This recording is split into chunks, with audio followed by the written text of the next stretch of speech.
Bom, boa tarde. Eu sou a Cecília, da editora Lote 42, e, bom, queria dar as boas-vindas e começar esse ciclo mensal chamado Pátio 42, que é um evento que sempre vai ter um debate com 4 palestrantes de diversas áreas que vão falar sobre 2 temas. Os temas de hoje são livros e design. E temos a Estela Vilela, o Gilberto Tomé, Gustavo Piqueira e Manuel da Costa Pinto. Então, a Estela vai mediar o debate e depois a gente vai abrir para perguntas. Então, sejam bem-vindos. Obrigada, Cecília, pelo convite. E parabenizo aqui a iniciativa. Acho que é muito importante a gente falar sobre esses, esses livros que estão bem agora acontecendo. A gente está percebendo que tem muita procura nessas feiras de publicação. E então queria primeiramente falar aqui dos nossos palestrantes que estão aqui conosco hoje. E meu nome é Estela, eu sou, na verdade, minha formação é Letras e Psicologia, e estou atualmente na Associação Brasileira de Encadernação e Restauro. Então, eu sou encadernadora de profissão, né? Minha ocupação é encadernação de livros. Aqui do meu lado está o Gilberto Tomé, formação acadêmica do Gilberto, vamos ver se eu vou acertar, Gilberto. Você é arquiteto, né, da FAO, e ele é também designer. Trabalha também nessa área editorial com livros, cartazes, publicações, livros de artista, né? Estamos aqui também com Gustavo Piqueira, que também é arquiteto, né, Gustavo? Também da FAO. E também designer, trabalha, sua ocupação maior é designer gráfico, né? Tem a Casa Rex, é um escritório de design gráfico, e também é autor de vários livros que estão aqui, até coloquei para a gente, nada como falar dos livros, tendo eles perto para a gente conseguir visualizá-los e, enfim, pegá-los, etc. E estamos também aqui com o Manuel da Costa Pinto, que é um jornalista, crítico literário, veja se eu estou acertando, Manuel, e curador de muitos eventos literários, inclusive da própria Flip, né, da festa. Fui há alguns anos. Fui, né? Alguns anos, fizeram né? outros. Uhum. Acabou como o jornalismo cultural está acabando, a gente tem que ganhar dinheiro com alguma coisa, né? Então, curadoria é uma maneira de. Então, é curador de vários eventos culturais, né? E é mestre pela USP, né? Pela Letras da USP, né? E então estamos aqui justamente e vamos começar então o debate. A ideia é a gente fazer durante uns 45 minutos aqui uma fala entre nós aqui e depois estender então o microfone aí para os ouvintes, para quem quiser fazer as perguntas diretamente para os palestrantes, né? E então, o que eu gostaria de começar aqui assim, a falar, aliás, eu anotei aqui no meu caderninho, mas eu não estou enxergando nada por causa da luz, então eu vou mais ou menos memorizando aqui o que eu pensei, né? Vou colocar alguns temas assim, para a gente ir expandindo as ideias. Uma das coisas que me chama a atenção é que,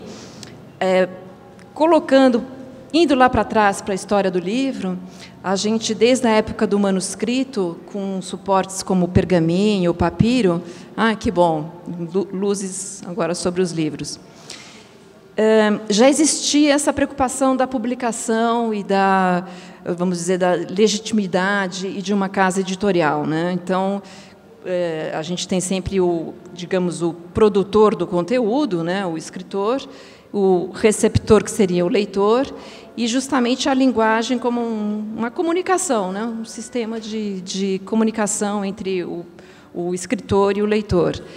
E aí eu gostaria justamente de saber, até para vocês se apresentarem de uma forma mais completa, como vocês veem o livro no trabalho de vocês? Se é um ponto de partida, se é um ponto de chegada, se vocês planejam, se vocês fazem parte de um projeto maior, assim como uma primeira, digamos, apresentação, uma primeira rodada assim de comentários e enfim, para vocês se apresentarem melhor aqui para os ouvintes, tá? Vamos lá, Gilberto. Como fica para você essa questão? Bom, em primeiro lugar, obrigado a Cecília, né, e ao pessoal da Lotte aí que está promovendo esse evento interessante aqui, o pessoal do Unibis também. Enfim, o que eu penso que seria interessante, né, até a partir da sua proposição aí comentar, é uma percepção que eu venho tendo que sobre design e sobre particularmente o design de livros, né, uma percepção que nesse ambiente de feiras, de publicações independentes, assim, ela fica mais explícita, essa ideia de que o campo do design está cada vez mais próximo do campo das artes mesmo. Eu falo isso um pouco pautado na minha trajetória, que, enfim, a FAO, a formação que a gente tem, na verdade, a maneira como eu, pelo menos, apreendi a ideia, o conceito de design na FAO, ela tinha um viés mais assim objetivo, racional, com uma orientação que seguia métodos mais bem planejados, e a gente tinha como referência as escolas de mestres como, sei lá, daqui o Ludovico Martino, o Wollner, o Calduro, enfim. Então, eu saí de lá com uma sensação, enfim, com essa ideia de um design bastante atrelado ao design que a gente conhece da era industrial mesmo, enfim, da seriação e do produto, né? E uma coisa mais rígida, assim, mais rígida, mais utilitária, vamos dizer assim. Um caminho, vamos dizer assim. Eu acho que lá a gente eu tive essa. Hoje não tinha essa clareza, mas hoje eu percebo que meus primeiros passos no design foram um pouco sob essa linha, né? Mas depois eu tive duas experiências assim que eu acho que foram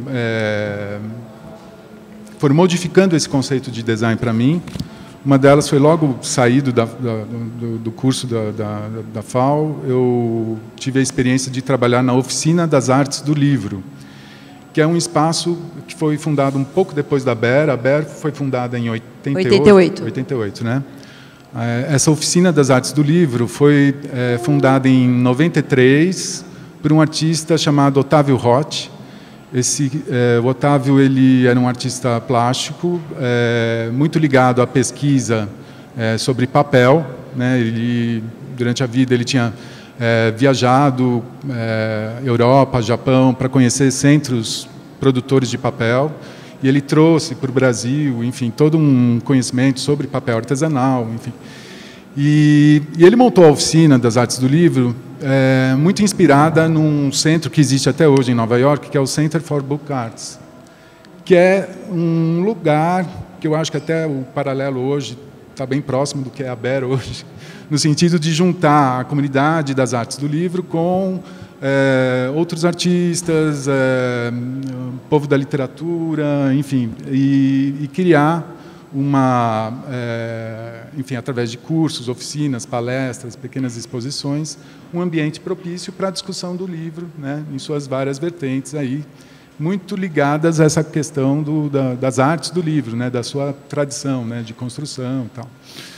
E a partir desse momento eu já percebi que aquele design que eu tinha na cabeça da FAO podia se abrir, enfim, estava ligado também a essa tradição do livro, né? Quer dizer, durante o curso, na minha formação, eu vislumbrei isso, mas lá na Oficina das Artes do Livro eu pude ter a prática disso, vivenciar isso de perto, né?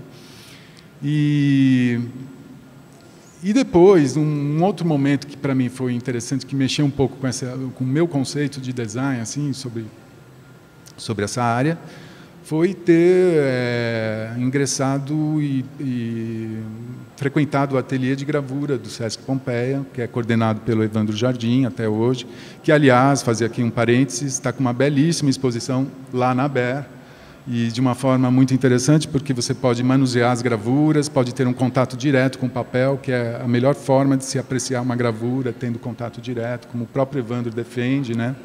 Então, ele mesmo comentou que ficou muito satisfeito com essa oportunidade lá de poder ver e apreciar. Enfim, e lá no ateliê do SESC teve toda essa... já aí foi o contato com os artistas, né? Com um modo de perceber que... dos mais diversos, porque ali tinha pessoal que trabalhava com gravura em metal, xilogravura, lito, né? Não no SESC Pompeia, mas a partir daí comecei a frequentar outros ateliês, a ter contato com outras pessoas. E esse universo dos artistas, eu comecei a fazer os paralelos com a minha própria atuação como designer. Quer dizer, no momento que o cara concebe uma imagem, vai para a placa do metal, vai gravar e já está pensando no papel que vai ser impresso. Quer dizer, uma série de questões, eu estou apontando uma só, mas tem várias outras que comecei a associar a atividade de design também com o projetar do artista, né? O artista, quando vai projetar uma obra, ele, de alguma forma, ele toma várias decisões que estão relacionadas ao que eu entendo como design. E, mais recentemente, o que eu observo, desde do circuito aí comercial mais... Bom, para citar a afinada Cossack Naif, né, com aquela coleção particular, com livros que têm uma experimentação, a presença do aspecto físico do livro, ele diz muito a respeito, conversa intimamente com o conteúdo, quer dizer, como deve ser, né, como todo bom livro deve ser, mas dando margem a uma expressão mais... particular, vamos dizer assim, até mais subjetiva, até, né, em alguns aspectos, assim. E isso me faz associar muito mais uma vez, com o campo das artes, né, a produção do Piqueira, por exemplo, eu acho, toda essa invenção, né, no próprio formato do livro, eu acho isso uma atitude que antes eu não associava, não via como uma coisa do design, porque na minha cabeça design e arte eram campos distintos, mas cada vez mais me parecem ter pontos em comum. Bom, acho que... E você, Gustavo? Qual que era a pergunta? Qual que era a pergunta, né? Esqueci. Não, mas acho que eu vou retomar mesmo sem a pergunta. Tá. Tranquilo. Tipo, como é que o livro entrou na sua vida? Assim? Eu acho que eu vou pegar um outro caminho que o Gilberto pegou, mas talvez a gente chegue no mesmo lugar, num lugar muito, muito próximo. Eu acho que o que desde que eu me tornei designer até hoje, faz quase 20 anos, e foi um período em que a atividade ganhou um protagonismo muito grande. Ela saiu de uma atividade meio diluída entre arquitetura e publicidade e se consolidou como uma atividade mais, digamos, autônoma. Mas, ao mesmo tempo, eu senti nesses anos que ela, à medida em que ela foi crescendo em presença, em autonomia, ela perdeu em ter o que dizer.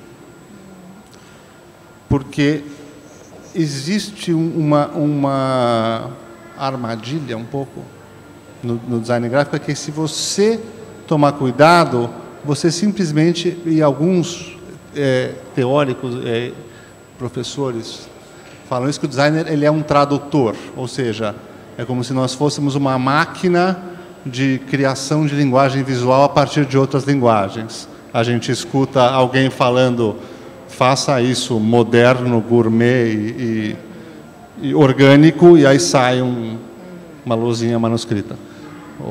Tipo um veículo, assim, de... como se fosse quase uma ferramenta de criação de linguagem visual. O que sim, no dia a dia, como a gente tem que fazer isso mesmo, é parte do que a gente faz, essa tradução de outras coisas para a linguagem visual, mas com o tempo eu comecei a perceber que, na verdade, isso você tem que ter o que dizer também, né? Não adianta, senão você vira uma ferramenta de precisão. mais objetiva ou mais subjetiva, é uma ferramenta de precisão.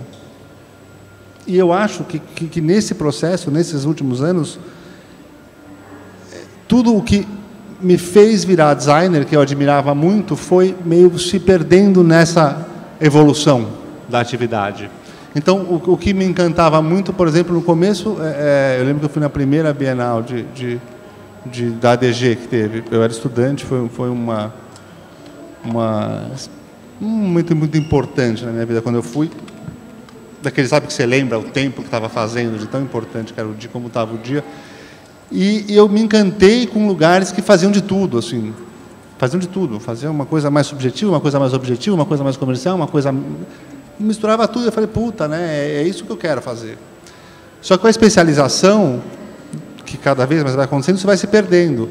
E quanto mais você vai se especializando, menos você vai... A impressão que me dá é que menos você tem o que dizer. Então, para mim, nesse sentido, a aproximação com outras...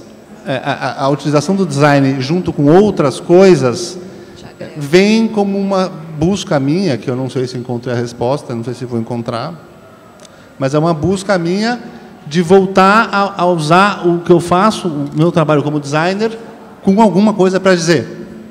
E não simplesmente como uma ferramenta de... você pede, eu executo e emito a nota fiscal. E isso, quando eu falo isso, para mim vale tanto quando eu faço um trabalho para uma multinacional de varejo, quanto eu faço para uma instituição cultural. Assim, eu acho que o ponto, para mim, é a utilização de outras coisas, e pode ser o texto, pode ser outras coisas também, como uma coisa que eu faço junto com o design para dizer alguma coisa. O design precisa de alguém, né? O design gráfico precisa de alguém. Sozinho, ele não, o que ele é? Ele não é nada, né? Ele é um... Sim. Artes visuais com tipografia, vai, tipo uma coisa meio... Sim. É um teclado. Né? Ele é um movimento concreto versão mequetrefe, sozinho. Sim. Né? E com o livro você tem a oportunidade de você ser um autor. Acho que com trabalho outras autoral. Coisas. Assim, o que eu percebi é isso. Assim, se o design gráfico precisa de algum acompanhamento para que ele tenha alguma consistência, inclusive um protagonismo, por mais paradoxal que pareça, junto com alguém, ele ganha um protagonismo maior. Se ele precisa, é melhor eu arranjar isso do que acontecer isso, de virar um concretista mequetrefe fora de tempo. De certa forma, o livro te acolhe. Acho que não o livro, o texto. Acho que a ideia é de poder pensar uma narrativa misturando. Né? Tá. O livro é o resultado desse... Não vamos discutir o que é o livro, né? Mas enfim. Tá, beleza. Vamos lá, Manuel. Bom, sua vez. Obrigado, Stella. Obrigado, Cecília, pelo convite do Lote 42, cujo trabalho eu admiro bastante. Ótimo estar aqui na Unibis também, eu agradeço o convite. Legal conhecer o Gilberto, o Gustavo já conhecia. Enfim, eu sou desta mesa aqui, eu falei no começo que eu devia ser o mediador e não exatamente, a gente podia trocar. Eu sou a pessoa mais de fora disso. A gente estava negociando. Eu sou crítico literário, sou jornalista, enfim, essas coisas. Assim, e acompanho de fora, né? Não participo do processo de produção, embora procure acompanhar bastante esse trabalho. Aliás, é curioso que várias coisas que o Gustavo falou aqui, tem várias... O Valfrido, que é esse livro aqui do Lote 42, no final tem uma espécie de texto comentando, né, o processo de realização, que fala de várias dessas questões, né, sobre talvez essa forma de que o design virou... Houve uma fetichização do design que faz com que ele possa fazer uma coisa que, inclusive, parece alternativa, que parece experimental, que parece... você falou assim, o design gourmet, orgânico e não sei o quê. Quer dizer, uma coisa assim, você produz algo que pode facilmente servir a um propósito, que é simplesmente de atender uma expectativa, utilitário, uma espécie de enfim, clima do tempo ali, né? Alguns valores, algumas coisas que são ou moda, ou que são tendências, que são valorizadas até como alternativas e que acabam revelando como estão sendo apropriadas por uma linguagem que reproduz o mesmo sempre, igual, ou seja, a padronização, que é uma característica da sociedade, enfim, capitalista, industrial, seja lá qual for, e na qual o design se insere, também pega essas iniciativas, muitas vezes atinge e se apropria das iniciativas mais inventivas. Daí essa necessidade, talvez esse mal-estar ou angústia que o Gustavo manifesta de querer buscar uma linguagem mais inovadora com o conteúdo que ele mesmo produz nesses livros que estão aqui, né? Alguns publicados pelo Lote 42. Agora, essa relação entre... quis fazer só esse comentário, porque, curiosamente, eu tinha lido para me preparar para esse encontro, o Valfrido, e li o texto dele, e várias reflexões que ele faz ali estão de maneira até bastante ácida, né, contidas na parte desse livro que é mais contando o próprio processo. Agora, é interessante essa relação entre o design de livros, o design editorial e o conteúdo literário, como é uma coisa oscilante, né? Enfim, também pensando no que eu iria falar aqui, eu lembrei de algumas coisas que me chamavam, ao longo da minha vida, assim, eu tive contato e que me chamaram a atenção, e eu nunca tive oportunidade de reunir, assim, tentar colocar tudo em série. Mas, por exemplo, o trabalho que uma pesquisadora chamada Anna Hatterley, que é uma pesquisadora, era uma escritora, poeta e pesquisadora de literatura portuguesa, que ela faz, junto com Ernesto de Melo Castro, que é um poeta português ligado à poesia concreta brasileira, e faz um trabalho que em Portugal é totalmente estranho à tradição literária portuguesa, porque lá a literatura tem uma outra feição, principalmente a poesia. Eles fazem um trabalho de resgate, muitas vezes de estudo mesmo, né? Resgate no sentido de estudo, de pesquisa, de como a invenção gráfica na literatura medieval, renascentista, como a produção gráfica pré-existente, a invenção da prensa móvel, o tipo móvel, tinha uma invenção visual, né? Uma invenção visual que se perdeu, de certa maneira, com a invenção dos tipos móveis e muito mais ainda com os linotipos, né?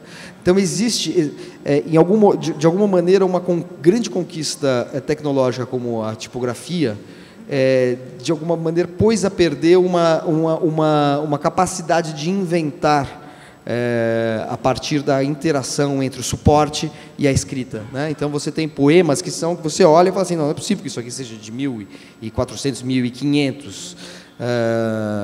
Isso parece feito pelo Augusto de Campos. Parece um Augusto de Campos brincando um pouco com uma linguagem, parodiando uma linguagem antiga. São coisas incríveis. A biblioteca Guita José Mindlin na USP tem o acervo do bibliófilo do José Mindlin, tem exemplos bastante evidentes desse tipo de produção, que de fato se perde a partir do momento em que o livro entra numa escala industrial de produção, né? Enfim, não preciso dizer que o livro medieval, além de ser feito, além de ter esse aspecto que eu mencionei aqui de brincar, né? Assim, de explorar visualmente a relação entre a forma, o conteúdo, o suporte e o conteúdo, também tinha as iluminuras, enfim, isso é uma coisa que é vastamente conhecido, e isso obviamente se perde dentro de um processo de produção industrial do livro. Sendo que muito que eu saiba, é só no século XX que isso é resgatado, seja na forma de uma experimentação visual, talvez o exemplo mais óbvio, mais evidente seja o do Apollinaire, né, que fazia aquelas caligrafias, aqueles caligramas, né, que eram os poemas dele, em que o desenho das letras formava uma outra palavra, vamos dizer assim, é um precursor da poesia concreta e, de certa maneira, um pouco mais ingênuo, num certo sentido, porque, enfim, não é o caso de discutir aqui, mas é um pouco... essa ideia de formar um desenho na página é bem menos ambiciosa do que depois a poesia concreta faz, goste-se ou não dela. Mas essa relação com o suporte, eu acho que vai sendo resgatada a partir das vanguardas, talvez no momento em que a interação entre as linguagens, a linguagem visual, a linguagem literária, a linguagem poética, se torne mais intensa, né? Mas quando a gente fala propriamente da relação entre o suporte e a produção, o design gráfico, e o uso, por exemplo, de alguns recursos que foram muito utilizados, como os clichês, dos quais o Gustavo faz largo uso, né? E que no trabalho de serigrafia do Gilberto também está muito presente, esse uso de uma linguagem que foi usada em revistas, por exemplo, na produção do texto literário, é menos frequente, mas está muito associado a alguns trabalhos de renovação de linguagem. Eu acho que um exemplo não sei se é uma referência para o Gustavo, mas obviamente existe uma certa proximidade, é o trabalho de um escritor morto não faz muito tempo, que é o Valêncio Xavier. O Valêncio Xavier fazia narrativas a partir de antigas anúncios de remédios, anúncios de manchetes de jornais, notícias de jornal, né? Ele fazia esse tipo de trabalho. Então, é como se tivesse... existe uma espécie de veio subterrâneo na literatura, eu só posso falar, nesse caso, melhor da literatura brasileira, que vai tentando se apropriar desse suporte e se relacionar mais intimamente aí com a linguagem do design, com outras linguagens, né? Assim, isso é uma coisa que tem eu não consigo ver uma linearidade, mas a gente tem momentos eloquentes, né? Talvez o primeiro grande momento eloquente no Brasil seja o Patê Baby, do Alcântara Machado, que é um livro incrível, não sei se todo mundo conhece aqui, é uma narrativa do Antônio de Alcântara Machado, foi um escritor modernista, do grupo do Mário de Andrade, do Oswaldo de Andrade, morreu muito prematuramente, mas ele faz um livro chamado Patê Baby. Patê Baby é o nome da máquina. Tem até, às vezes, quando a gente vai ao cinema, às vezes aparece a marca, né, da produtora lá, Pathé, da distribuidora, acho que era uma máquina, uma projetora francesa, uma das principais projetoras de filmes franceses nos primórdios do cinema, e ele faz uma narrativa inteiramente visual, que é uma narrativa em que tem, cada página é uma espécie de, eu acho que é uma xilogravura, né? Não sei se o Gilberto sabe dizer que é que... Exatamente, do Paim, exatamente. O Paim faz as ilustrações e as narrativas têm a ver com as crônicas de viagem do Alcântara Machado. Então, é um livro assinado pelo Paim, pelo Alcântara Machado, em que o Paim desenha exatamente assim. É uma cena de cinema, né? Que tem, na parte de cima tem uma tela em que é projetado um filme. A gente está olhando, a nossa visão da página é uma tela dividida em dois. Na parte de cima, uma tela de cinema e embaixo um músico e a plateia. Ah, que legal. Né? Na tela vão sendo projetadas as imagens do filme que essa plateia está vendo e que a gente está vendo também. E aí tem todo um rebuliço na plateia, daí tem os músicos vão saindo também, tem um quebra-pau, os músicos vão saindo, e só fica o pianista que no fim está esfalfado, porque é o único que ficou lá trabalhando o tempo todo, tentando acompanhar o ritmo frenético daquela narrativa visual. É um livro absolutamente genial, que eu não sei nem se tem reedição isso, né? Qual é a editora, Manuel? Eu não sei qual é a editora, nem sei se tem reedição facsimilar, alguma coisa assim. Deve ter, né? Eu tenho um amigo que tem uma caixinha que eu acho que é um facsímile, mas é uma coisa que o Lote 42 podia fazer uma edição, porque é um marco, é inacreditável esse livro. Que bacana. E é um caso, né? Daí você tem a própria associação entre palavra e design no projeto da Poesia Concreta, que está relacionado com a arquitetura, o design industrial.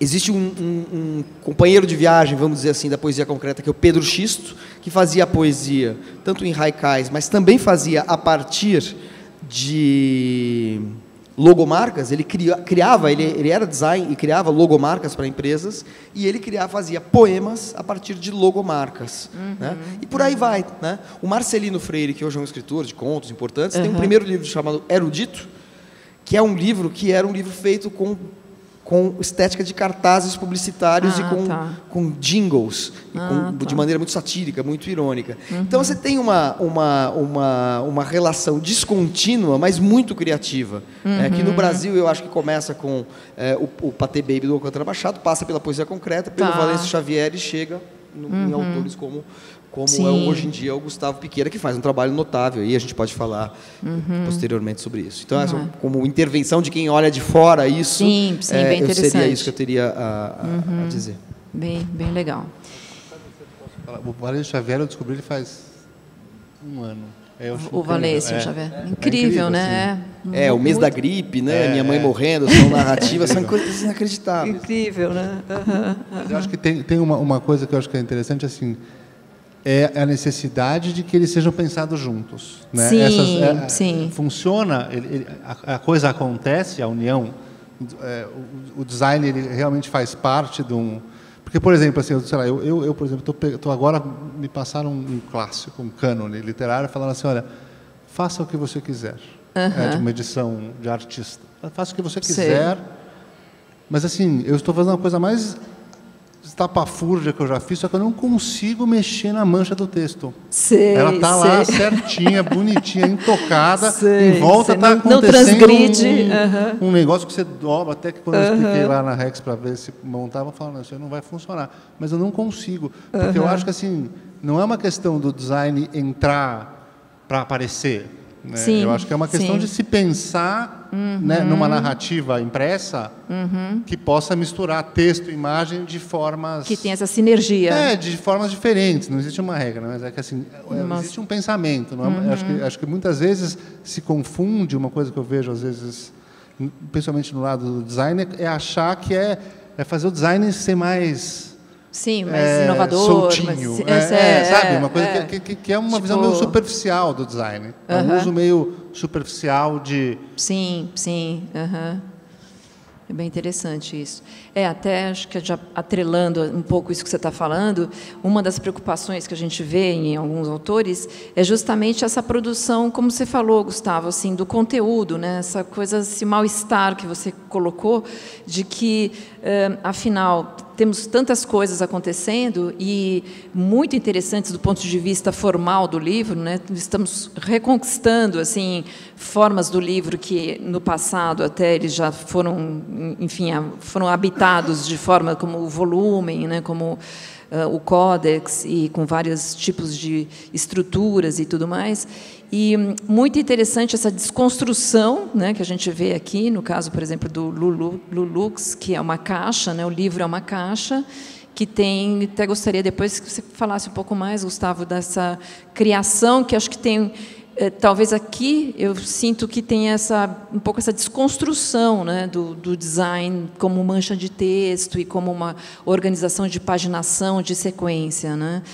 E, então, colocaria essa pergunta de como vocês veem essa questão do conteúdo dessa produção, tá? Agora vendo geral, não da produção de vocês, né, mas do geral das publicações independentes, do livro de artista, e essa, digamos, essa preocupação interessante, acho que até muito rica, que a gente percebe nas feiras, de resgatar o livro não mais como um mero transmissor, né, de conhecimento, um único suporte, porque hoje em dia tem tecnologias muito mais avançadas, a gente está falando aqui, já deve ter 1000 mensagens, em termos de divulgação e de comunicação, as coisas estão muito mais rápidas e você consegue chegar no público muito mais imediatamente, né, o seu conteúdo.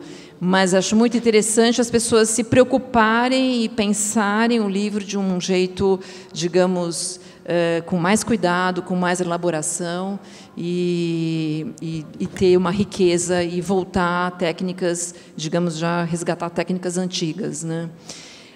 Acho muito importante isso que você falou do mal-estar, assim, no sentido do conteúdo que está colocado. Aí gostaria que eu começasse pelo Manuel. Assim, em termos assim, Manuel, se a gente pensar em termos de crítica literária, assim, pensando um pouco nas referências, né, do Antônio Cândido, por exemplo, quando a gente vê nas manifestações literárias, né, que são pequenos grupos, até se formar realmente um gênero literário, né, você sente, como você situa, né, como você acabou de já dar uma panorâmica, né, um ponto aqui, outro ponto ali, e a coisa vai tomando um corpo, né. Como você sente, assim, então a imagem está entrando junto com o texto e formando esse outro, digamos, gênero literário, talvez seja uma palavra carregada. Existe uma... Eu acho que existe... Eu entendo a sua pergunta, assim, eu teria que dividir em duas coisas e... Se eu me estender, você me corta, porque... Enfim, sim.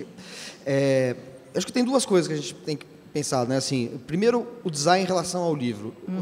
Em outro viés, talvez mais importante, ou mais rico, talvez seja a interação entre a criatividade visual e a imaginação do design, a invenção do design e a invenção literária. E aí são coisas bem diferentes. Por exemplo, o Gustavo estava falando do respeito que ele teve pela mancha do livro, etc. Porque existem algumas iniciativas que, às vezes, excedem um pouco e transformam o design numa coisa que se sobrepõe ao livro e até... efetivamente atrapalham, para falar muito simplesmente, atrapalham.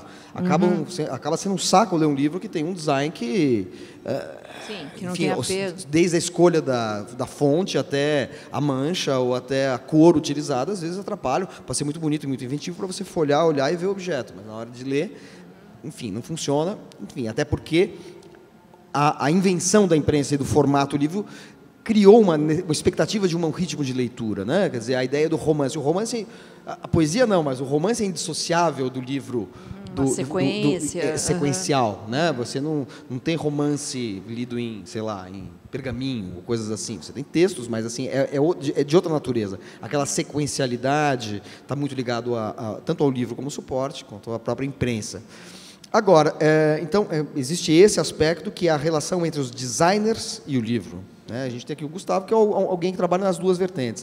A relação dele como design com o livro, e ele é um escritor. E um designer que faz um trabalho em que as duas coisas confluem.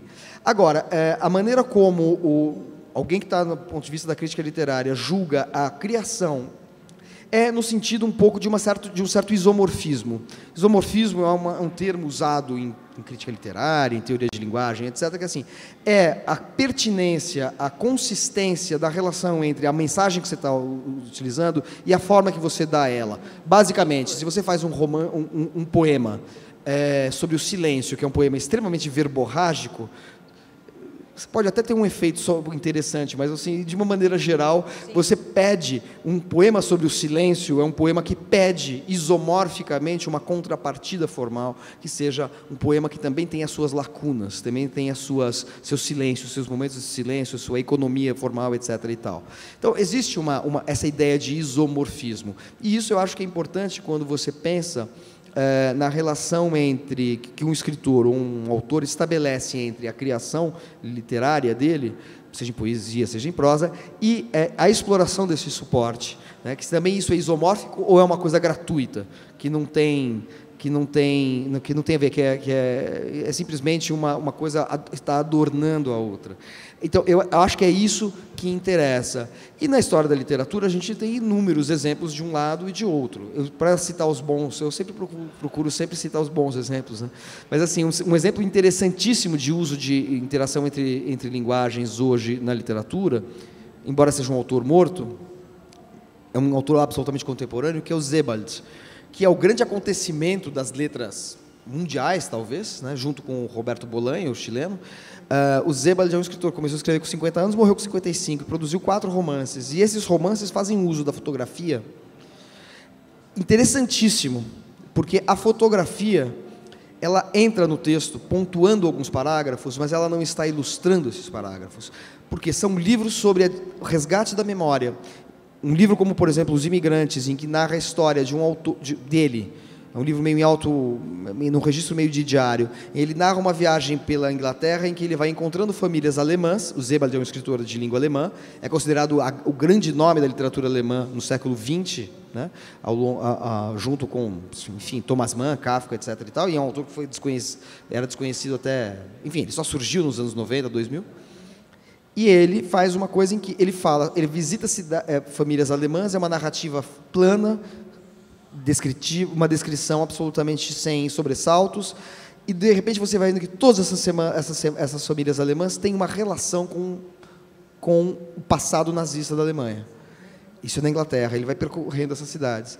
E ele vai colocando fotos de maneira econômica, não é um livro ilustrado, são fotografias, em que, às vezes, ele fala assim, encontrei, daí fui na casa tal, bati na caixa postal, ao lado da caixa postal da casa tinha uma campainha, tem uma fotografia da caixa postal. Daí depois tem uma fotografia de um quadro que está na parede, fotografia de uma mesa, fotografia de um manuscrito, fotografia de um detalhe da casa, fotografia de uma coisa. E essas fotografias, elas, ao invés de tornarem mais nítido aquilo que ele quer narrar, materializam a opacidade daquilo que ele quer narrar, que é esta memória recalcada dessas famílias alemãs em relação ao nazismo. Então, é uma narrativa em que ele vai visitar famílias alemãs que não querem falar daquilo.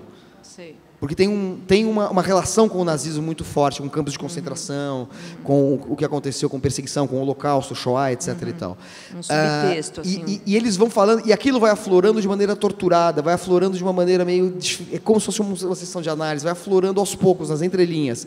E as fotografias, elas têm uma função icônica às avessas. Ao invés de elas tornarem mais nítida a memória, elas veem como objeto. Quanto mais você olha para ele, mais opaco ele é, mais distante ele é. E como os conteúdos evidentes, eles trazem um conteúdo latente, e no caso desses conteúdos que são latentes no sentido do recalque, eles são inacessíveis, e eles vão... Então, é muito impressionante o uso da interação entre fotografia e texto nos livros desse autor. E aí é um caso em que você vê a relação entre imagem e texto de uma maneira... muito coerente. Qualificaria assim, absolutamente como genial no caso dele. Né? Um caso semelhante é um livro do Teixeira Coelho, História Natural da Ditadura, que usa o mesmo procedimento para falar também de memórias de relações com momentos traumáticos do século XX. Então, você tem isso, mas acho que a avaliação vai muito em função desse tipo de ganha força, né? interação. Agora, uma coisa, só para talvez para o Gilberto, que não trabalha diretamente com literatura, mas trabalha com memória, poder dar um depoimento, se você me permitir participar como um pouco como mediador também. Eu conversava com ele antes da gente começar aqui, e ele me mostrou uma coleção de 5 depoimentos de história, de memória mesmo, de discotecários, né, de brasileiros, que ele fez neste formato. Nesse formato a técnica ele pode explicar, e eu acho impressionante isso, você pegar uma coisa de uma memória, de alguém que fez uma coisa chamada discotecagem, eu não sei o que, antes de existir discoteca, DJ, seja lá o que for, e ele encontra um formato e um suporte absolutamente sensacional para consolidar isso. Ele materializou esses depoimentos de uma coisa que é anterior a uma determinada tecnologia, utilizando uma tecnologia que é anterior àquela que é contemporânea dos DJs. Né? E eu acho que isso é muito interessante, essa relação entre a memória e o suporte que você buscou ali. Né? Enfim, eu achei interessante o que o Gustavo falou, que realmente tem que ter, eu vou responder, mas pegando aquele ponto que você falou, que tem que ter o que dizer, né? Para você, na união de um design, enfim, de um conteúdo aí que, na verdade, no fundo é sempre uma coisa só, né? Deseja-se que seja, pelo menos, né? Mas a gente finge que é, boa.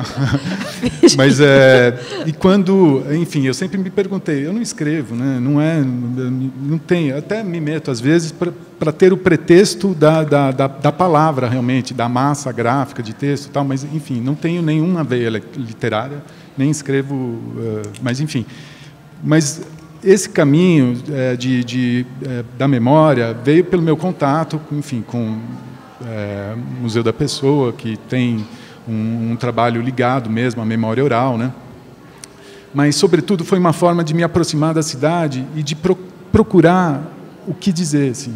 Uma procura minha, na verdade, através dos outros. Começou pelos tipógrafos, né, que eram pessoas profissionais que eu tinha mais contato, acesso, e pessoas com histórias de vida incríveis, assim, que realmente um deles é a história da tipografia aí, tô falando do sistema de impressão, né, tipográfico em São Paulo, e esse trabalho, na verdade, inspirou o Danilo, meu companheiro, né, enfim, também na Gráfica Fábrica, que idealizou esse projeto de tentar se aproximar dos caras que promoviam os bailes nos anos 60, 70, nos bairros, que eram os bailes blacks, né, que começou realmente toda essa história de discotecagem, que hoje a gente, né, são os DJs. São duas séries, né? Uma dos tipógrafos e uma dos discotecários. Exato, mas que segue esse caminho, que eu acho que tem, para mim, não sei se para o Danilo especificamente, mas é uma forma de me aproximar da cidade, mas da cidade e das pessoas que estão, né, enfim, e de São Paulo, da própria história, tem a ver com a minha própria memória no final, né, com a nossa memória. Então, eu acho que é isso, ter algo a dizer, e eu acho que o caminho da memória é um caminho rico, sempre me pareceu assim. para ser explorado. Porque... Mas essa relação que você fez entre o... Enfim, se você entrevista tipógrafos e você utiliza a tipografia, tudo bem, é um caminho que, enfim, é quase necessário. Mas é interessante, no caso dos discotecários, que fala mesmo? Os discotecários, vocês usaram... É um trabalho conjunto, né? Como? É um trabalho conjunto, você e o Danilo, né? Na verdade, ele que conduziu mais a pesquisa e a gente pensou um pouco a parte mas qual é a técnica, assim, qual é o suporte que vocês usaram? Não, enfim, offset, na verdade, aqui o sistema de impressão foi... a gente fez uma tiragem maior e aí realmente teve que ser a produção em offset. Mas o que a gente resgatou, na verdade, entrevistando os caras, foram os antigos panfletos, os flyers, né? Na verdade, que eles chamavam de circulares, aqueles impressos que eram distribuídos, né? E, curiosamente... Os volantes, né? Os volantes, né? Eles se reuniam semanalmente no Viaduto do Chá, era um dos pontos na cidade onde as pessoas se encontravam para trocar. Eram várias equipes que promoviam vários bailes pela cidade, pelos bairros, e lá, nesse lugar, no centro, eles trocavam para saber qual que era a programação, né? Então, a gente teve acesso também a esses materiais originais e, inclusive, com um dos tipógrafos que eu entrevistei, curiosamente, ele tinha produzido muito, tinha impresso muito desses flyers, né? E, inclusive, guardou todos os clichês originais. Então, de alguma forma, a gente está, de novo, experimentando aí, sim, fazer um trabalho sequente a esse, também em tipografia, não pelo saudosismo, tal, mas para realmente... de novo, numa situação de se aproximar da linguagem mesmo, aí, né? E da linguagem gráfica, a linguagem de impressão. E você, Gustavo? Eu vou elogiar o Gilberto também. Não, porque eu acho que assim, é isso, né? Na verdade, é um uso do design como uma coisa... A consistência no design é isso. Tá. Né? A gente... Ele falou, não falou nada de design especificamente, Sim. mas só falou de design, assim, de uso do design de um jeito menos superficial. Né? Ele, independente de como que ele é utilizado, como que ele faz, de qual parte dele na receita, qual é o tipo de poética que se arranja aí né? Ele tem uma função que mais sólida um pouco do que simplesmente traduzir né? Não é que assim, alguém falou, olha, Bailes Black está aqui, saiu, entendeu? Quer dizer, eu acho que isso eu sinto falta um pouco. Isso acho que talvez você não tenha, Manuel, você não venha do lado do design para sentir esse vazio com tanta... Sim, com tanta força. Tenha, Gilberto, assim, que assim, é uma coisa, assim, sabe, que às vezes tem... Que pesa. Sei lá, às vezes tem mostra de cartaz com tema X. Sei. Aí só sai concretismo mequetrefe, que eu chamo, sabe? Como, o concretismo, mequetrefe, que é tipo, sabe...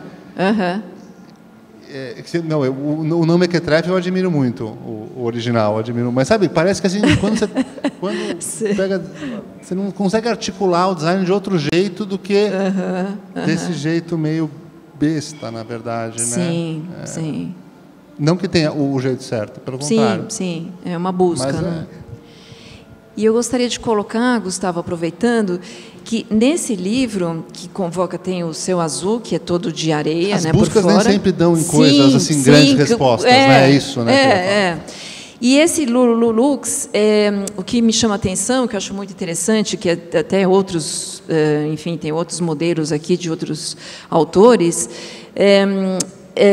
eles convocam uma experiência, né? Então é uma, digamos assim, é uma interação, convocam o leitor ou o receptor, vamos dizer, a experimentar o livro, né? Então, para quem não conhece, mesmo que não seja boa para a experiência, né? Eu posso fazer um parênteses? Sim, claro. Por favor. Exemplo, o Céu Azul, que tem uma capa de areia. Isso, que você vai ler, a areia cai no olho. Assim, o centro do livro é uma questão conjugal complicada, assim, né? E essa capa de areia, ela acaba gerando um problema conjugal também na sua casa, se você for casado. Sim. Porque a areia cai na cama. Você abre o livro, daí a sua mulher fala assim, mas tá com esse monte de areia? Que você, porra, o que você está fazendo com esse monte que de areia aqui isso, né? na sala, não sei o quê. Então, na verdade, o livro, ele produz, ele engendra, para falar um jargão assim, da crítica literária, ele engendra a realidade sobre a qual ele trata. Exato. E eu acho muito interessante isso, assim, de uma visão, digamos, que convoca a mesma experiência mesmo, né? Por exemplo, um livro como esse, que tem um ISBN, que eu gostaria de mostrar, olha, ele está registrado, e só para lembrar que os livros com ISBN são os livros que a gente faz o depósito legal na Biblioteca Nacional, né? Tudo isso aqui é cultura do Brasil, tá certo? Um exemplar desses vai chancelado. Chancelado. Vocês não estão dando bola, chancelado, certo? Quero lembrar que tudo isso vai um dia habitar uma biblioteca, não é verdade? E o que me chama a atenção, que acho que gostaria, assim, os nossos ouvintes aqui, seria um pouco essa convocação e essa interação com o leitor, que o livro só se dá mesmo na hora que você abre e começa a distribuir os guardanapos. Gostaria que você falasse um pouco mais, Gustavo. São jogos americanos, porta-copos, e cada um é um suporte de um texto. E acho muito interessante, porque não saindo um pouco daquela visão, digamos, mais assim analítica, né, kantiana, de que as coisas estão meio prontas ali, o livro tem páginas, né, aquela coisa meio um axioma, né, que como romance, que a gente espera pegar um livro e ter uma série de páginas para ir passando por elas e lendo. Aqui você tem uma visão, digamos, sintética, né, quer dizer, você precisa experimentar isso aqui para você poder. Na verdade, você precisa desconstruir isso que está aqui dentro da caixa para justamente ler, né? E eu achei muito interessante e gostei muito de ver essa produção, me surpreendeu muito, assim. Então, gostaria que, se você tiver alguma coisa que você quisesse falar sobre esse livro, como surgiu isso para você, como é que foi, e também, assim, se você teve algum feedback de leitores, como isso aconteceu, assim. Quantos anos tem esse livro? Quando você fez ele? 6 meses. Né? 6 meses. Uma criança de 6 meses. Ele desse ano, é do ano passado, né? Fim do ano passado. Fim do ano passado. Uhum. O que você teria para nos falar um pouco mais desse livro, Gustavo? Eu acho, na verdade, o que eu venho tentando fazer com os projetos porque, assim, existe... Se você pensar num livro, vamos pegar um livro. Uhum. Existe a ordem, como se fosse a ordem certa. Uhum. Primeiro ele é escrito, depois ele é revisado, depois ele é, enfim, ilustrado, depois ele vai... Os capítulos... Você pega, sei lá, existe por questões até produtivas, sim. Por questões culturais, questões produtivas, por questões existe a ordem certa. Eu acho que eu venho tentando brincar com ordens diferentes nos livros. Né? Nos últimos livros, assim, se eu pegar os meus últimos, cada um começa de um ponto específico. Né? Teve um que eu fiz, o da Bíblia, por exemplo, os Evangelhos, eu fiz as capitulares. Sim, das capitulares saiu... E aí eu falei, bom, o que eu faço com isso aqui? Então, aí veio o resto todo. Nesse caso específico... Também é uma... No Céu Azul, por exemplo, a areia, que é uma coisa irritante mesmo... Veio da ideia de fazer sem narrador e de que a areia fosse o narrador, ou seja, que é a areia que está qualificando para você, fazendo aquele papel do narrador de que está te dando um pouquinho... leia mais ou menos por aqui, que no texto não tem. Andei mais ou menos por aqui e é chato mesmo, mas enfim, é a areia. Ela é protagonista, né?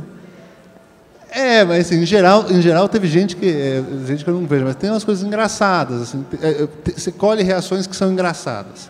Desde reação de um cara que fala, achei uma merda o livro. Fala sério isso, né? Achei uma merda o livro porque eu fui lendo, levei até a praia para ler, e mesmo assim ele caiu a areia. Sim. Até uma menina que escreveu falando assim, nossa, o livro estava na minha bolsa, com uma garrafa d'água, a garrafa estourou, nossa, foi demais, uma performance na minha bolsa.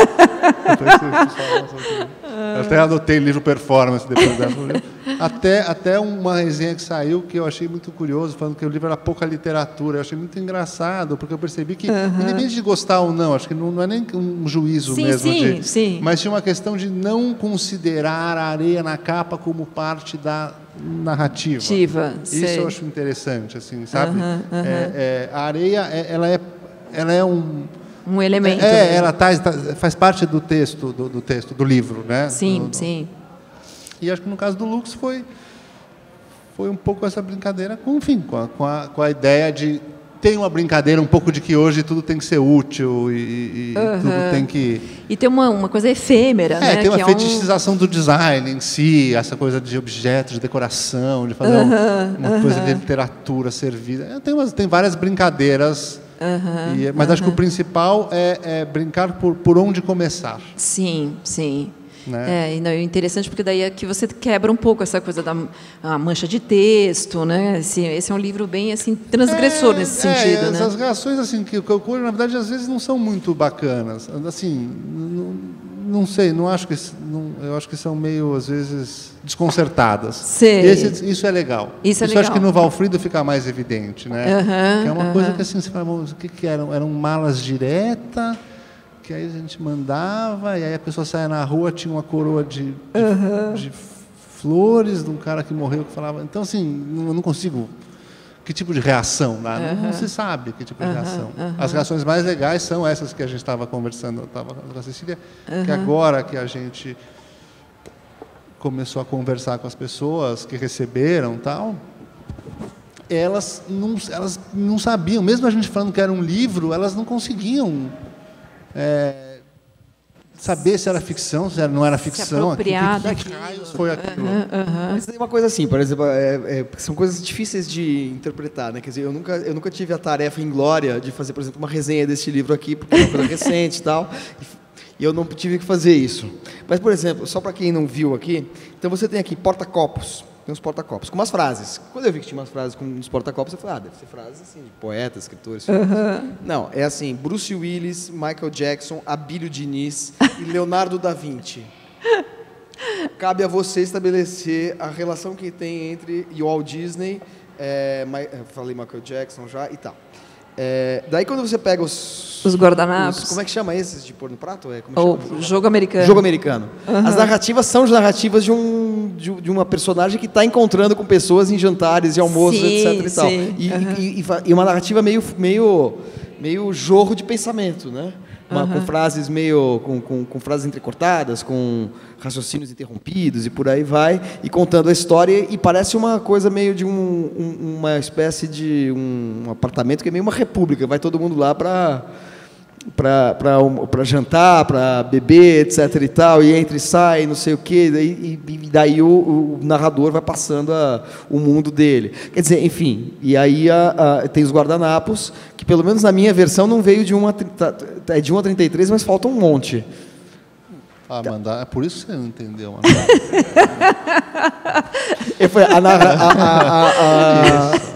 É isso. Aqui, ó. Por isso que não entendeu. O que eu acho que assim, é claro que quando você num formato desse, é lógico que eu não posso esperar que tenha aquela fruição. Sim. Não tem como, né? Seria meio estúpido eu achar que, poxa vida, como é que as pessoas não leram e não... Eu acho que quando a gente experimenta essas coisas, a gente experimenta, né? Sim. Tem coisas que às vezes saem, você controla mais alguma coisa ou outra e sai com um resultado melhor ou não. No sentido de se eu fosse de novo falasse agora eu vou fazer mais um livro com narrativa guardanapos de jogo americano, talvez eu tivesse um controle um pouco maior de como articular algumas questões do texto para resolver problemas que depois eu olhei e falei. Por exemplo, essa coisa de botar um porta-copo mais instigante do que Rodrigo Faro, né? Mas tem uma coisa legal, porque assim, você nunca acha que é gratuito. Né? Assim, a obrigação de quem... Você pega um negócio e você acha que é gratuito e fala assim, isso aqui eu vou descartar, não vou ler. Mas aí você começa a olhar a narrativa do jogo americano, que é uma narrativa, enfim, tem um narrador, etc. E vê os porta-copos, você fala assim, qual é a relação que tem uma coisa com a outra? O suporte com isso. E um pouco essa ideia, assim, dessa gourmetização da vida, em que valeu tudo. Você coloca tudo no mesmo saco e no porta-copos, tanto faz se é o Abílio Diniz ou o Leonardo da Vinci em que a frase é legal. Desde que a decoração esteja bonita na mesa. Exatamente. Desde que esteja tudo bem pensadinho, tudo bem diagramado. Se está tudo bem diagramado, está tudo no mesmo plano. Então tem uma ironia em relação a isso. Essas frases colocadas assim, em conjunto, juntadas ali nos porta-copos, tem um sentido. Eu vi esse, por exemplo, mas, enfim, cada um de vocês vai poder ver outro. Assim, no certo sentido, esse livro, ele ridiculariza o próprio design. Sim. Essa própria coisa do design, de, nossa, vamos servir uma coisa narcísica, tipográfica na mesa, sabe? Sim, Pelo amor de Deus, né? O narcisismo. Mas não adianta, mas tem gente que acha legal. O que eu vou fazer, entendeu? Que acha legal, exatamente assim, que legal, vou servir um jantar com uma coisa Você tipográfica. acha que tem um fetiche do design como tem o fetiche com o vinil, por exemplo? Essa pergunta acho que vale para vocês três. Olha eu passando para o lado de cá do balcão. Que é o meu, eu me sinto muito melhor do lado de cá do balcão perguntando do que... Fala aí, eu estou falando demais. Acho que sim. Acho que sim. Em várias instâncias, de modos diferentes, não sei, mas... Agora, essa questão da experimentação é uma coisa importante, eu acho. Até experimental é uma palavra que eu sei que você não gosta muito, né? Autoral você gosta muito também, né? Não, mas é que são palavras que foram se esvaziando, ficam se tornaram outra coisa, né? Sim. Autoral, por exemplo, é um termo gourmet, gourmet, né? Cozinha autoral. Vocês lerem esse texto aqui, vale a pena ler o texto. O Valfrido é que é um sensacional lançamento. E tem um texto depois no final que tem uma série de ironias. Desculpe, estava falando sem microfone. Tem uma série de ironias em relação ao próprio jargão, né? O léxico do design, enfim, da crítica. Mas é o que a gente vê aqui nas feiras, nesse ambiente. As pessoas estão experimentando e, às vezes, repetindo coisas e, às vezes, errando. Mas eu acho ótimo errar. Porque errando que a gente vai aprendendo. Acho que o Mário Faustino, acho que ele falava, repetir, é um pouco o processo de criação dele, era repetir para aprender. Depois, como que era? Criar para renovar. Então, é uma coisa que, enfim, você tem que experimentar muito para... eu estou sempre experimentando, a gente está sempre tentando ver se vai dar certo ou não. E esse ambiente das feiras é maravilhoso porque você tem a oportunidade de fazer os pré-testes. Você tem o retorno das pessoas, você conversa com o teu público. Eu gosto muito. Assim, essa interação, né? Essa interação, eu acho muito bom. E eu acho que é isso. E uma outra coisa também aqui que a gente percebe, que a gente fatalmente cai um pouco nessa questão, que muitas pessoas perguntam, é aquele confronto entre o livro de artista, que é uma peça mais única, né, uma obra, digamos, mais... 1, 2, 3 peças, e uma tiragem maior, né, que muitas vezes pode ser uma tiragem de 500, 1000, ou, enfim, uma coisa mais já num fluxo de mecanização maior, vamos dizer, que seja uma risografia, um offset, né, Gilberto, alguma coisa que te dá a oportunidade. Você, por exemplo, trabalha nas duas linhas, né? Um livro de artista, aqui tem até um do próprio Gilberto, né, que é o 2 em 1, 1 em 2, né? Fez parte de uma exposição, né? E também o fato de você trabalhar bastante com produção, assim, digamos, de bastante tiragem, né? Então, eu queria também escutar a opinião de vocês sobre isso, se uma coisa bate com a outra ou não, se, enfim, as coisas estão bem definidas na hora de vocês estarem produzindo, né, como produtores de conteúdo. Assim, não, realmente o meu negócio não é livro de artista, é realmente uma tiragem, eu preciso de um editor. Enfim, escutar a opinião de vocês. E também da parte da crítica literária sobre o livro de artista, Manuel. Vamos lá. Vai lá, Gilberto. Está com você a bola. Tá bom. Então, eu, na verdade, tenho procurado pensar essas produções dentro de uma tiragem. Assim, eu tenho alguns trabalhos com uma tiragem menor, realmente. Acho que esse daqui, na verdade, nem é muito o caso, porque ele teve uma tiragem bastante pequena, 100 exemplares, mas ele é digital, ele pode ser produzido sob demanda, quer dizer, ele foi pensado já para uma situação de uma reprodução de tiragem maior mesmo. Agora,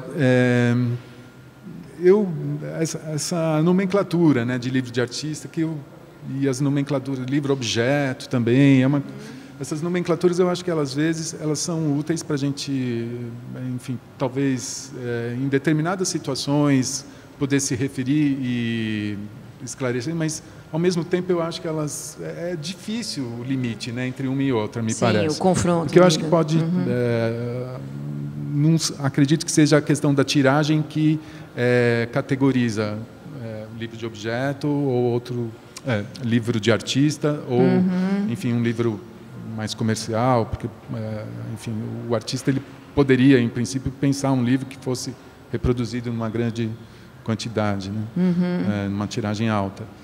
Então, eu acho interessante que um projeto gráfico, um projeto de livro experimental, ele contemple uma tiragem também, assim, que ele não se resuma numa peça única.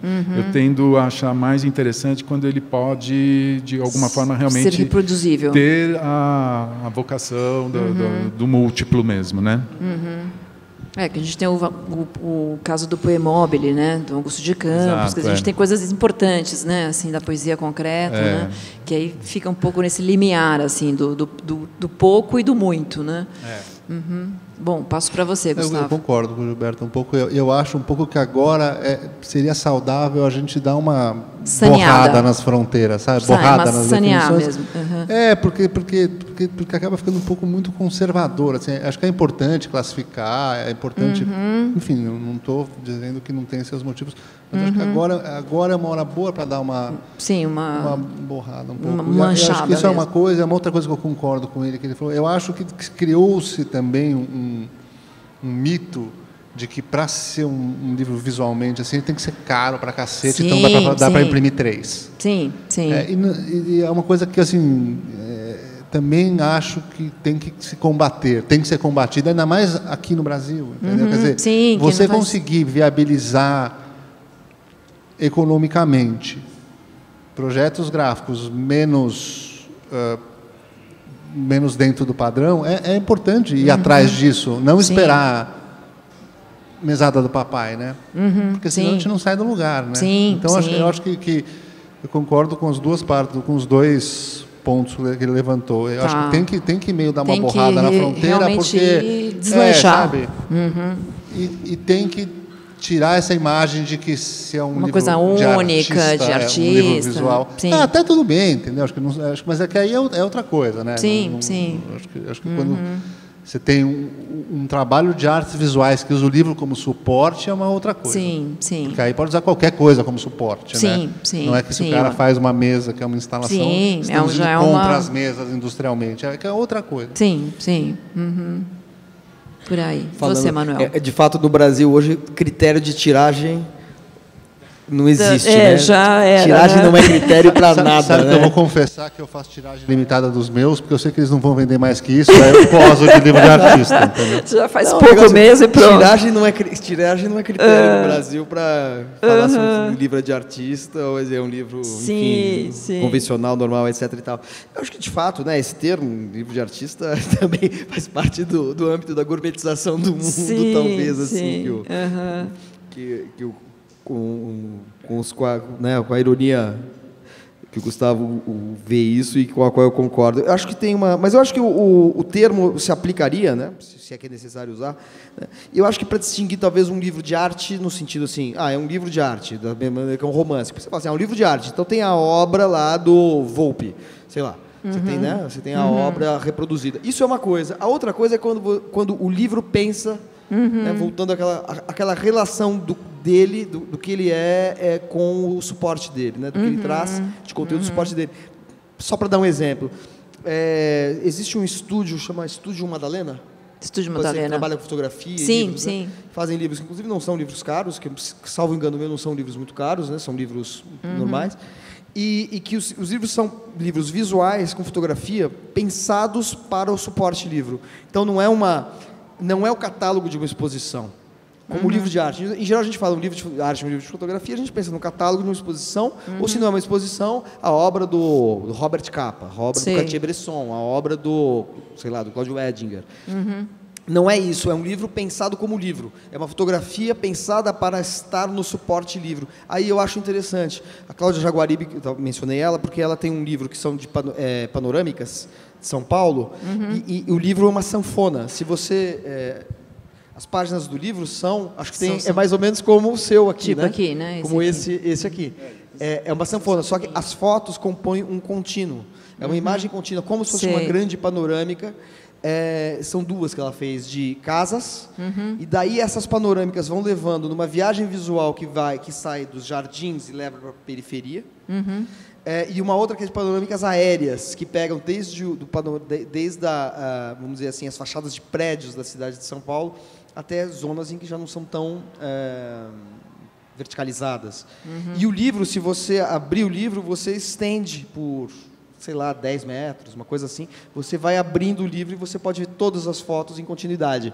Sendo que em alguns momentos não tem continuidade, mas ela busca a continuidade através das fotos, o que também é interessante. Porque não é simplesmente que ela está atendendo a uma necessidade de uma fotografia panorâmica. Não.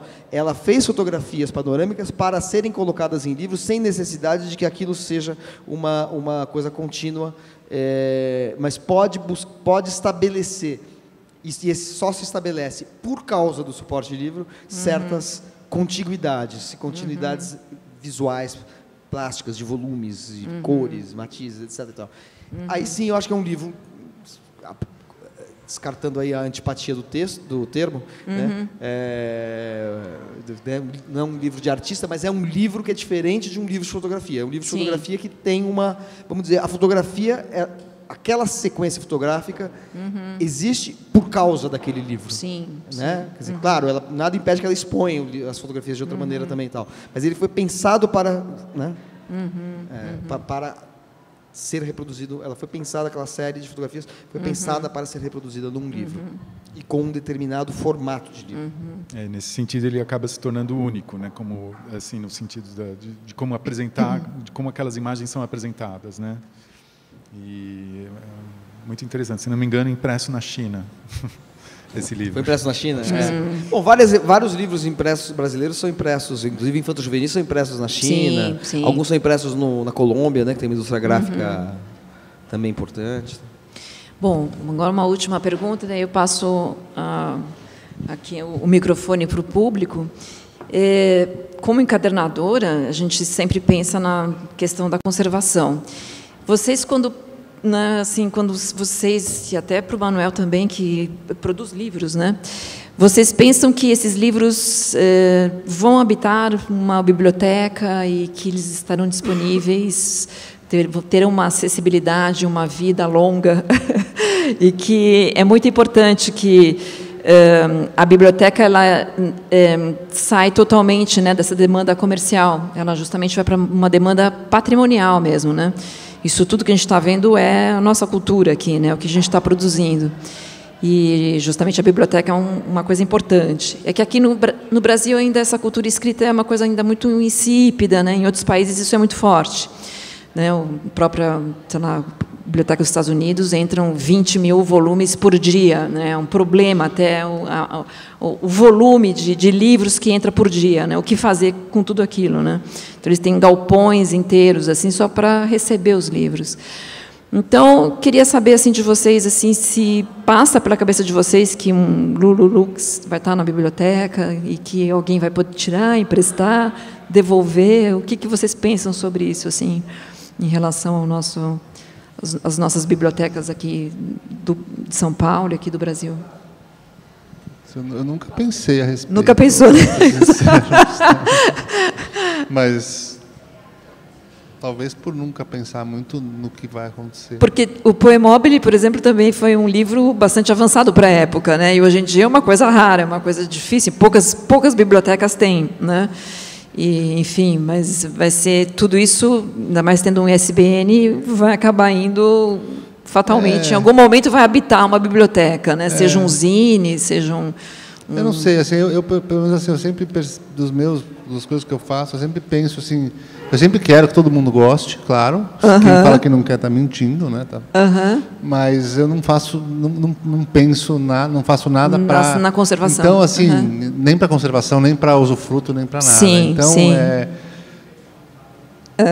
Porque senão nunca fazer um livro de areia, por exemplo, né? Eu tenho um livro daquele grupo da Holanda, Provos, aquele grupo que fez com lixa, eles fizeram uma capa com lixa, mas que era para destruir os outros da biblioteca, sim, né? Para destruir os adversários. De colocar um do lado do outro, já vai. Era um uso para bibliotecas, né? Acho que aqui nesse caso não tem. Se tivesse um pensamento de posteridade, assim, acho que provavelmente você nem faria o livro. Assim, não. E você, Gilberto, você pensa nisso? Aliás, o seu já está na biblioteca. Esse aqui, seu, está na Biblioteca Mário de Andrade, né? Foi doado lá, um exemplar. Então, a gente, na verdade, dentro dessa ideia de trabalhar com os papéis, até, na verdade, esse daqui a gente nem tem chamado, dentro dessa ideia das classificações, aí a gente está chamando de zine, resgatando essa ideia, né, dos fanzines, enfim, dos fãs, dos discotecários, lá. Mas é claro que a gente imagina que eles têm uma conservação. Aqueles outros, que eu chamo de livro também, mas são cartazes impressos dos dois lados. São os fólios, num formato extremamente difícil de manusear e de guardar. As pessoas, na verdade, é um problema. Essa questão da conservação e de como o livro... No futuro vai ser manuseado. Estou sempre associando as minhas experiências de ateliê, da convivência dos artistas que têm as suas mapotecas, os seus espaços, ou enfim, que conservam os papéis, né? E aí eu acho que os impressos que a gente produz, eu estou sempre associando mais a esses impressos, os volantes mesmo, associados de uma estrutura que os proteja, né? Uma capa dura, ou enfim, qualquer tipo de outro... luva ou qualquer outra coisa assim. Vai depender muito realmente do cuidado que o usuário vai ter para poder cuidar daquilo. Imagino então, que entrou na Biblioteca Mário de Andrade como livro de artista. Tudo bem. Esse aqui. Não, ótimo. Só para vocês verem. Só para vocês verem. Para o bibliotecário é um problema tudo isso. Ótimo, tudo bem. Não deixa de ser também, eu acho. Também. Tá. E o do Manuel, eu peguei o seu livro na Biblioteca Mário de Andrade. Aí, o meu caso é o mais convencional possível. Eu faço Seria livros sobre literatura, ensaios, etc. Publico por editoras que vão ser convencionais. E se alguma biblioteca quiser tê-los, eu acho ótimo, mas eu não tenho nenhuma garantia disso. Bom, gente, você quer fazer mais alguma pergunta, Manuel? Você que tem, não? Ia passar, então, aqui o microfone, se alguém tiver alguma pergunta. Cecília, vamos lá. 10 minutos, tá. Se alguém tiver alguma pergunta para fazer diretamente aqui para os nossos palestrantes. Estamos abertos, vamos lá.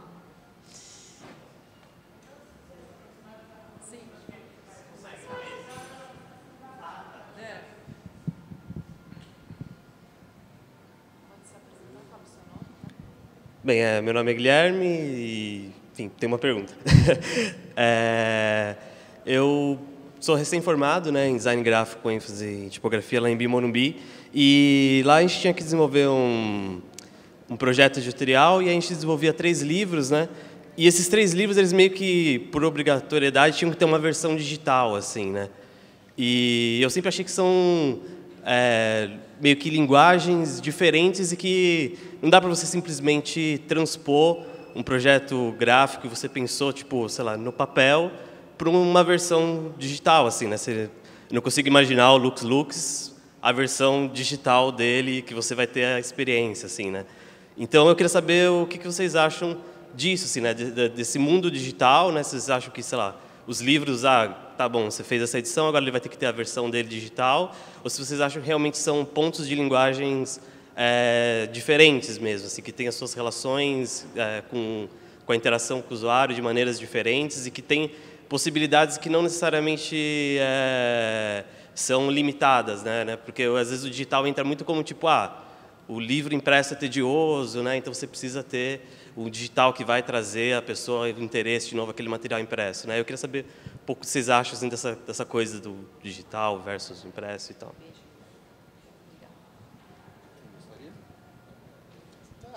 Eu sim, Eu acho que são diferentes. Eu acho que depende, né? Eu acho que depende do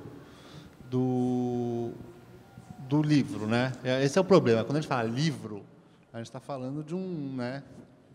Eu acho que textos, eu acho que cada vez mais os veículos digitais vão puxando os textos para si. Na parte visual, são diferentes. Eles são diferentes, né? Não dá para você falar assim... lógico que o Lulux é um exagero, porque ele é totalmente físico. Mas eu acho, inclusive, que eu venho explorando essa dimensão física como uma coisa de que, assim, realmente, um livro físico, ele precisa ser físico. Porque ele, como transmissor da palavra escrita, o digital vem puxando. Então, acho que não dá para generalizar. Mas não dá para falar que todo livro é só você adaptar e o digital você faz uma animaçãozinha porque eu acho que cada vez mais eles vão ser pensados como coisas diferentes, né? Eu acho que o que veio antes ser adaptado para digital é uma coisa, é um momento que a gente está passando de transição. A partir de agora que as coisas são já feitas, existindo as duas tecnologias, elas cada vez mais vão ser pensadas para essas tecnologias, para ambas ou separadamente para cada uma.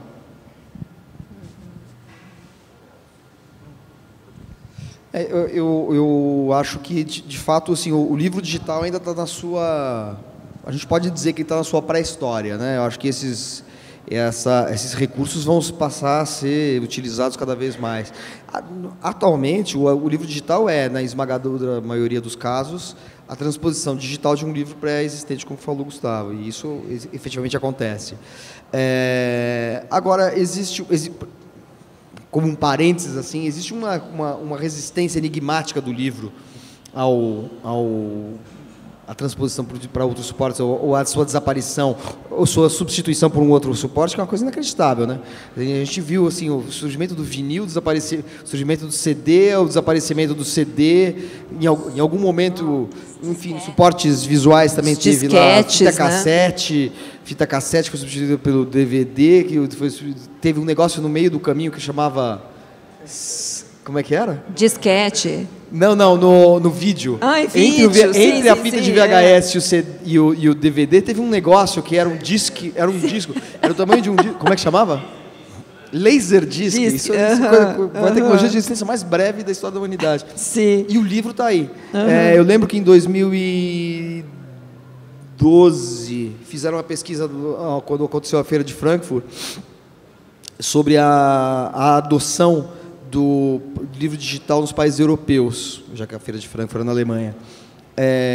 Porque todo mundo achava assim, não, o livro digital vai avançar, já está acabando com o mercado nos Estados Unidos. Blá, blá. Bom, o país que mais havia adotado o livro digital na Europa era a Alemanha mesmo, 2%. Nossa. E o que menos, não precisa nem dizer quem é o que menos adotou, né? Porque o país que, por exemplo... O último a entrar na internet, etc., que é a França, né? Que assim, tem um apego ao livro como livro e tal. Então, e esses índices crescem muito lentamente, o que dá a entender. E houve uma estagnação nos Estados Unidos do livro digital e até uma ligeira queda no ano passado. O livro digital teve uma estagnação e queda e surgiram. E o efeito prático do livro digital tinha sido a desaparição das pequenas livrarias e a hegemonia das mega stores de livrarias. Está havendo progressivamente uma recriação de pequenas livrarias nos Estados Unidos. Estão ressurgindo pequenas livrarias em várias cidades dos Estados Unidos. Embora até as mega stores tenham fechado, não tem uma das principais, que a Barnes & Noble tinha lá, não vou lembrar agora, mas 90 lojas, fechou metade. Então, enfim, elas estão sendo substituídas por um outro circuito. É um outro circuito. Não é que assim, não é uma reação do livro e nem uma desaparição do livro digital. Não é que o livro digital vai desaparecer, nem o livro vai ganhar. Não é uma batalha, é uma convivência que mudou o cenário. E assim como mudou o cenário no mercado editorial, vai haver a convivência entre o livro impresso e o livro digital, e assim como vai haver a convivência entre a maneira do livro digital circular, que é por demanda de internet, e vai haver a convivência com livrarias, que não vão precisar ser mais as livrarias como a gente conhece, são livrarias que buscam outros nichos, outros espaços, outras coisas assim, outros públicos. Eu acho que também o próprio livro, cada vez mais acho que vai surgir um tipo de iniciativa como essa que ele mencionou. Quer dizer, a criação do livro digital com recursos que só o livro digital pode oferecer. Assim como o Lux, ele tem, entre aspas, recursos, mas ele tem uma forma que só pode ser essa forma. Ele não pode ser de outra forma, né? Ele não pode se transformar num livro digital, respondendo a sua pergunta, mas ele também não pode virar um livro em que você vai colocar, vai criar uma lombada e vai colocar aí todos os guardanapos e os jogos americanos, né? Não tem como fazer isso, porque tira o caráter do próprio objeto aí, que é esse livro. Então, eu acho que não...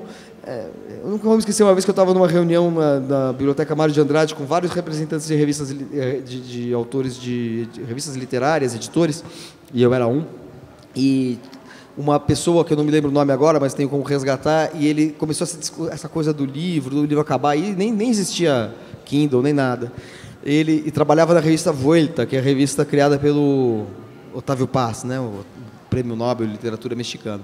E eu lembro que ele saiu, ele falou assim, cochichou para mim, falou assim: eu não aguento mais ouvir falar do apocalipse do livro, então eu vou tomar um café. E saiu. Assim, o livro não vai acabar, ele vai conviver com outros suportes e pronto.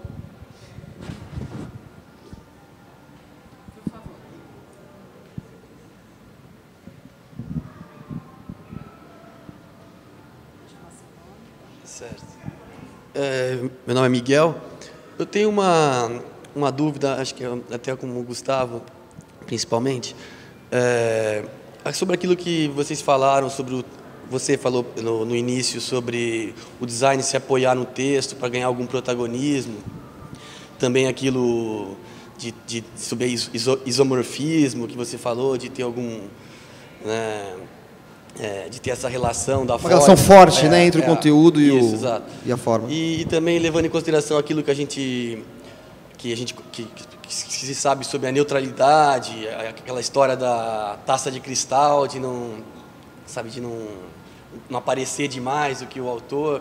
Queria saber mais como você, se você pudesse contar um pouco desse processo, que é uma coisa que eu, como designer, vivo enfrentando, de como cruzar esse dilema, exato. Porque até como o Manuel falou sobre, um breve parênteses aqui, você falou sobre aquela coisa de que com a tipografia diminuiu um pouco a área de experimentação, mas em um determinado momento, mesmo depois, assim, uma pequena sobreposição de caracteres já representava uma inovação, enfim. E hoje em dia a gente praticamente não existe barreira, né? Você pode fazer tudo para... Então, como você lida para não ficar uma coisa superficial, esse tipo de coisa? Se às vezes um cliente não te busca justamente já para ter esse resultado meio que ele já tem em mente, algo, talvez seja isso que você não gosta com as palavras autoral, enfim. Contar um pouco sobre isso para mim, por favor. Eu acho, na verdade, que sei lá, eu estou falando da minha prática e do jeito que eu vejo isso. Eu acho que o que é preciso acontecer é preciso você ter uma relação. Eu vejo o design como um diálogo, né? Eu demorei bastante tempo para chegar nessa definição, mas para mim o design gráfico é um diálogo. Sou eu e uma coisa na minha frente. Essa coisa envolve várias coisas. Envolve o conteúdo dessa coisa, envolve quem é que está pedindo, para quem é um grande bolo de coisas que eu vou conversar com ela. Como todo diálogo da vida, às vezes você fala pra cacete, às vezes não. Às vezes você fala, Às vezes o diálogo é legal, às vezes não.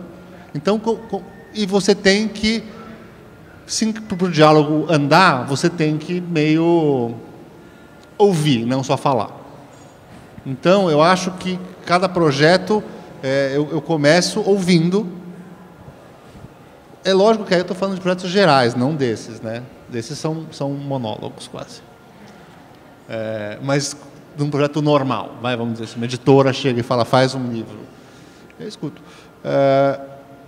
Eu tenho, independente do que eles pedem, a minha visão das coisas. Que eu falei, esse livro que eu estou fazendo, que é um livro... Eu não vejo sentido em não torná-lo gostoso de ler. E do jeito que ele foi pensado, como texto. Né? Ele não foi pensado assim, daqui a 200 anos, lá no Brasil, Gustavo Piqueira vai ser chamado, e então eu vou deixar isso para ele poder fazer tudo. Não, ele foi pensado como um texto, e eu quero que ele chegue ao leitor do melhor jeito que eu consigo, tornar minha presença invisível, ainda que nas bordas eu possa fazer uma coisa bem visível e bem... enfim... Autoral. Experimental e autoral.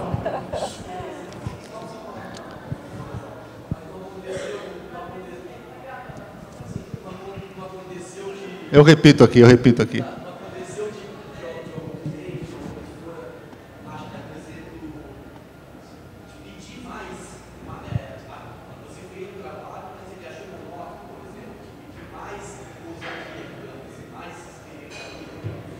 Se uma editora já pediu mais ousadia, mais experimentalismo...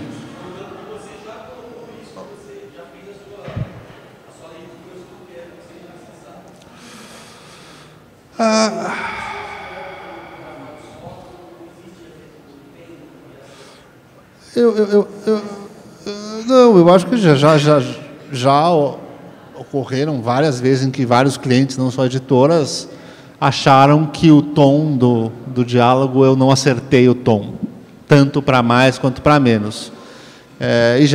Isso, tanto às vezes eles estavam corretos, tanto às vezes não.